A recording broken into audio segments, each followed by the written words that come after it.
Hello, everyone. My name is Brandon Balaam. Today, I'm going to be talking to you about empires and specifically the empire we live in right now, which is the American Empire. A lot of people nowadays want to say we don't live in an empire or we don't show imperialistic ideals or practices. But if you look further into our history and the things that we do now, you can see upon further investigation that we do live in an imperialistic state. The reason I'm going over this specific topic is because it feels as if enough people don't know about the hidden history of America. And though I wish to join the military, and there's plenty out there who've served, I don't think enough people of today understand the real intentions of America. I feel as if we educate enough of today's society, they can see the world through another pair of glasses.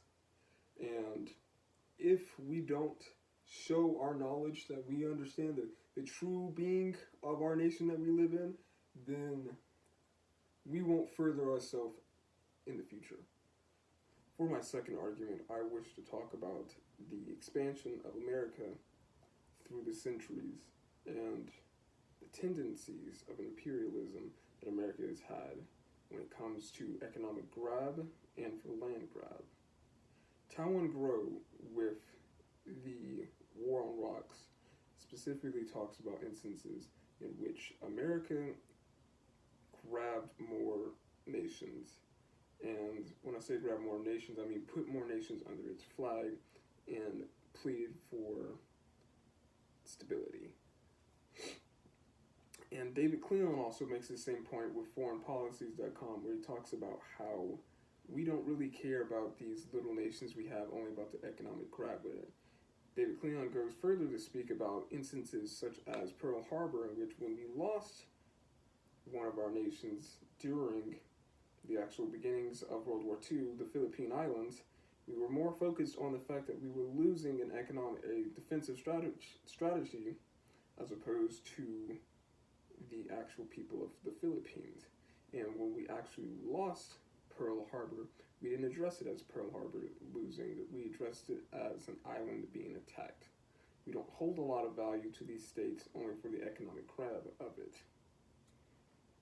To further piggyback on that last topic, I'd like to say that we considered a lot of these nations outside of the mainland United States to be a part of the greater United States. Daniel Imahar went to speak about how Guam and Cuba are considered states that aren't states.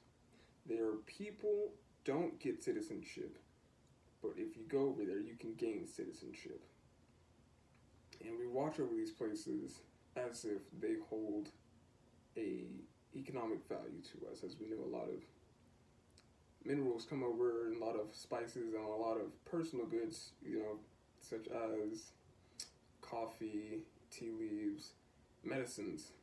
A lot of that stuff comes from these outer areas, and they aren't considered a part of the United States. They're just a part of this falselyhood idea that they are part of the United States.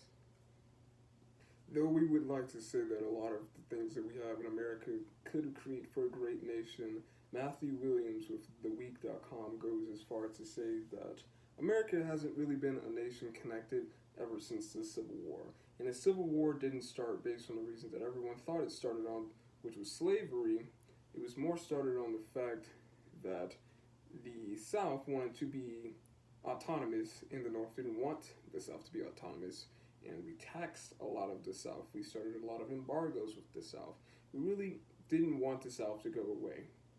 So the northern states decided it was time to go to war on the South and pull it back in because they wanted to succeed. And only after the South seceded did we start the post-Civil War. So even before the Civil War, arguably, we weren't a nation because we weren't together. We weren't with anything. It was either you're with the government or you're against the government. And a lot of those ideas are coming back nowadays, with things such as the Black Lives Matter movement or with police brutality. It's based on what the government wants to happen to us. And a lot of that is forcing the rule upon us citizens. Another point I'd like to make is on the foreign policy of America through the years. Now, we all heard the reason why we're going to war with certain states in the Middle East is because of oil, and a lot of us like to joke about it, but we have to look at the truthful side of it, which is we wouldn't have gone to war with Saudi Arabia or Iraq or anything like that if we didn't feel as if we were about to lose an economic power, which is oil. Oil runs the United States, it runs the world. So when Saudi Arabia, the world's leading powerhouse with oil deposits and such, such as that, decided that they didn't want to go with us and wanted to do an embargo, we decided that we needed to do a show of force and force our will upon them. If that doesn't sound like something that empires would do, we can look back in history with empires who forced their will on people who didn't want it.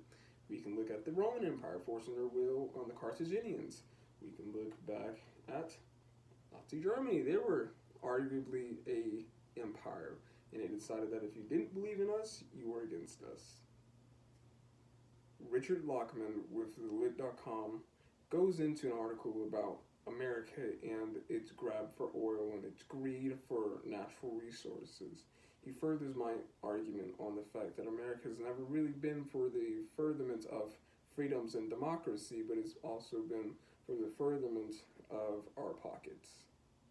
Another noteworthy person is David Hendrickson, who wrote an article talking about manifest destiny, which is the idea that it is God's rightful dimension that America should be expanding to the West. It was something that we really saw while we were coming up as a greater nation or a greater country. It was a reason that we would try to use to justify our grabs of land. And it's not something that sounds morally right just because a higher deity said it. The one thing that I learned from this project would have to be that America is not as good that as I've always been told it is. It's not fighting for a specific good or for freedoms or for democracy. It's fighting for the fact that it wants to expand and stay strong on the world market. Though it is very good and you have to be cutthroat with things like that, it does not mean that we are what everyone else wants us to be, which is a united nation. We are a united empire. The one thing I'd like to leave off before is think about this, everyone out home. Do you feel as if we're the only nation that has freedoms? Do you feel as if we're the only nation that has democracy? And do you feel as if right now, with current events, that we are a truly stable state? Thank you for